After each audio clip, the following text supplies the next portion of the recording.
Kenya Kwanza government is in a turmoil. William Ruto and his deputy are busy fighting one another instead of delivering on the promises they made to Kenyans. If only our elected leaders were performing their roles as they should, an impeachment motion ought to have been brought against Ruto and against Rigathi. These two leaders are a big letdown to Kenyans. If they are not fighting one another, they are busy campaigning for 2027 and beyond. Earlier today, MURKOMEN and Nyeri Governor Mutahi Kahiga met at a function. We all know that Mutahi Kahiga, the Nyeri Governor, is a staunch Rigathi ally. MURKOMEN, on his part, is a staunch Ruto ally. These two individuals met, and after the governor had spoken, MURKOMEN responded to him. Let's listen to MURKOMEN's response, for the response is going to inform the basis of our analysis. Na tukiketi hapa tukiwa tunasaidiana kuenda mbele, wewe governor umeniangusha. Wewe ndio mzee wetu wa sehemu hii. Wewe ndio nguzo na macho ya kuhakikisha kwamba wanasiasa ndogo ndogo wakiongea mambo yenye mepita kiasi, wewe ndio unapuliza, unamwambia mimi ni mzee, wacha nipunguze. Lakini kwa Kenya mzima na kwa hii mlima, wewe ndio unaweka petroli na kuongeza mafuta iende isonge mbele. Na unaweka petroli maneno yenye haiko. Kwa sababu wacha niwaambie watu wa Nyeri, msikie na mnisikie vizuri sana. Rigathi Gachagua sio deputy president wenu. Rigathi Gachagua ni deputy president of the Republic of Kenya. Ni deputy president ya Tana River. Ni deputy president ya Isiolo. Ni deputy president ya Elgeyo Marakwet. Ni deputy president ya Kisumu. Ni deputy president ya Western. Western hawana another deputy president in this republic. Kama nyinyi mnataka deputy president wenu ya village hapa nyumbani, mupange na Kaika muongee yenu ya hapa nyumbani. Huyu Rigathi Gachagua, let Rigathi Gachagua go. He is not a leader of Mount Kenya. He was elected to become the leader of Kenya, not Mount Kenya. So when you pull back the deputy president of Kenya, na nyinyi viongozi wa sehemu hii, munaenda kumleta kutoka Kenya mzima, mnakuja kumfanya akuwe ni kama deputy president ya Madira. Mnamkosea yeye heshima na mnakosea wa Kenya heshima kwa sababu wako na naibu rais yao. And I want to warn you people of Nyeri. When William Ruto was the deputy president of the Republic of Kenya, alikuwa anakuja kutembea huku na viongozi hawa wote including Rigathi Gachagua. Sisi tumesema muachilie Rigathi Gachagua, sisi tutembee na yeye Coast, tutembee na yeye Northeastern, tutembee na yeye Rift Valley, aunganishe Kenya. Nyinyi mnarudisha nyuma ati akuja aunganishe Mount Kenya. Hiyo ni kazi ya huyu Kahiga, yeye ni chairman ya magavana yote ya Mount Kenya. Wewe unafanya mambo yako ya kuunganisha Mount Kenya, mambo ya aspirants nini? Wachaneni na Rigathi Gachagua na William Ruto waunganishe Republic of Kenya. Wachaneni Rigathi Gachagua, msimuone kama ni ule kijana wa Madira.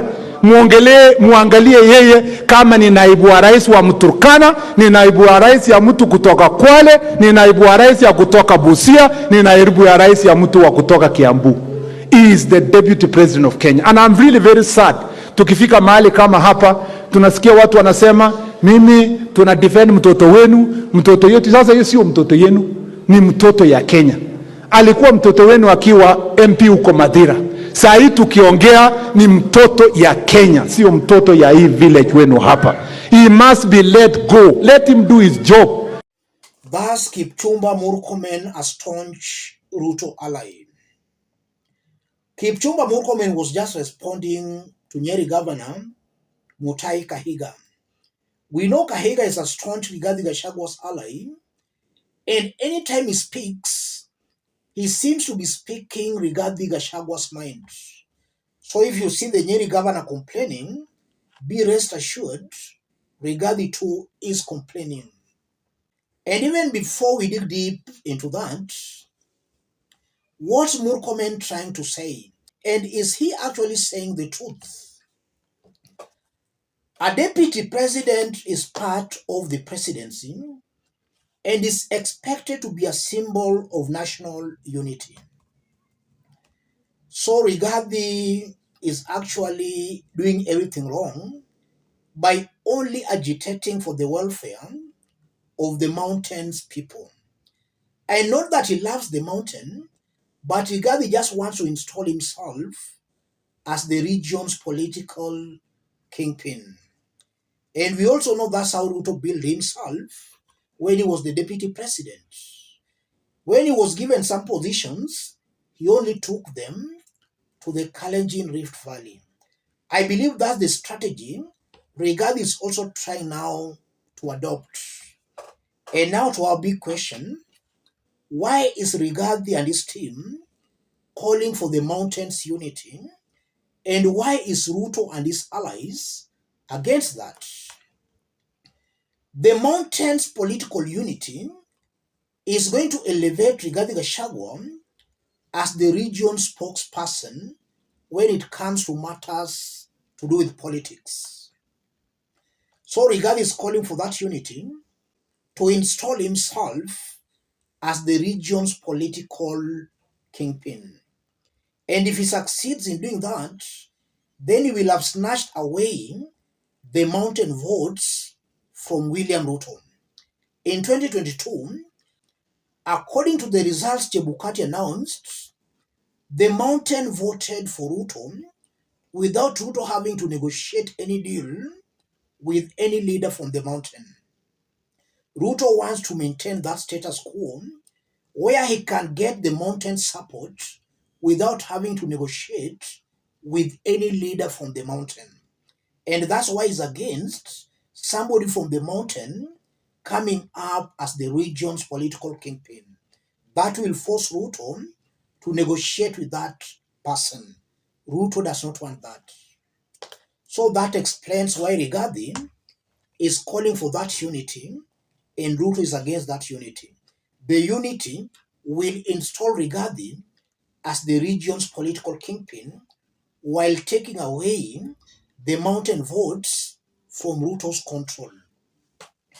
And now, who is to benefit from that mountain's political unity?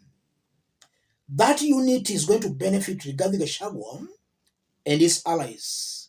The people on the ground stand to gain nothing or to benefit nothing from that unity, because the unity, in my honest opinion, is not for development but for political reasons.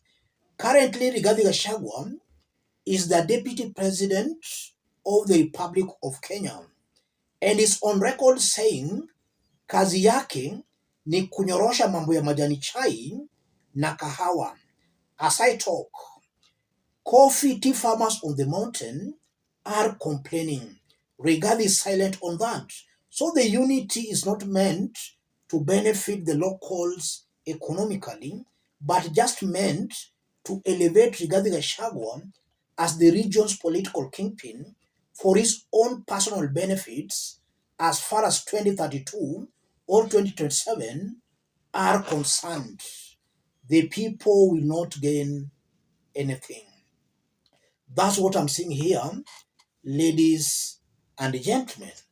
And also, if you look at it from another angle, Rigathi has also realized, just as I've explained, that Ruto intends to betray him.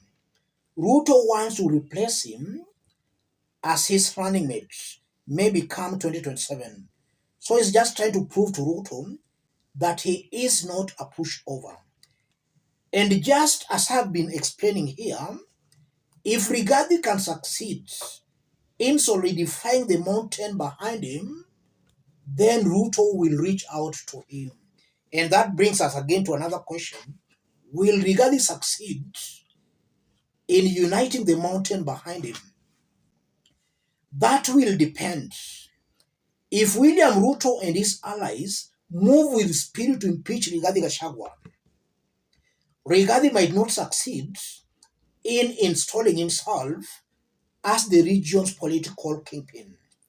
And I'm saying that because as things are now, Rigathi is not yet there where he can be called as the region's political kingpin. The region is still divided. We still have Uhuru Kenyatta supporters, William Ruto supporters, and some who are now sympathetic to Rigathi Gachagua. Those three factions are now emerging on the mountain. So if Rigathi is impeached today, William Ruto will easily replace him with another leader from the mountain. And some mountain residents might just rally around the new leader or the new deputy president.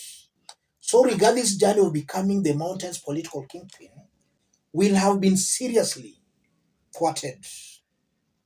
That's what I'm seeing here, ladies and gentlemen. And we also know power attracts. If Rigathi is impeached as the deputy president, then some of these leaders surrounding him will disappear because he will have totally nothing to offer to them. So he can only succeed if Ruto entertains him till 2027. If he's entertained, then I'm almost certain he will mature into becoming the region's political kingpin as far as Kenya Kwanza supporters are concerned. But if he is impeached before 2027, then that dream might be cut short. Let me stop it there, ladies and gentlemen. If you are watching us but you have not yet subscribed, subscribe, give the video a like. Any other person watching us outside Kenya, drop a comment. Let us know from which part of the globe you are watching us from. Thank you. God bless you. God bless Kenya.